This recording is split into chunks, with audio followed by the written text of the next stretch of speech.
அனைவருக்கும் வணக்கம். நேர்களுக்காக நான் விஎஸ் ரோமா. சணல் பற்றி பார்க்கலாம். சணல் என்பது ஒரு முக்கியமான இயற்கை நார்ப்பயிராகும். இது பெரும்பாலும் தங்க இலை என்று அழைக்கப்படுகிறது. அதாவது சணல் வளர்கிறதுக்கு அதிக மழையும் வெப்பமான ஈரப்பதமான காலநிலையும் தேவை. வண்டல் மண் சணல் விவசாயத்திற்கு மிகவும் ஏற்றது.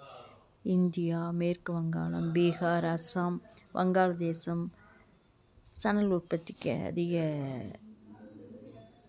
முக்கியத்துவம் வாய்ந்தது.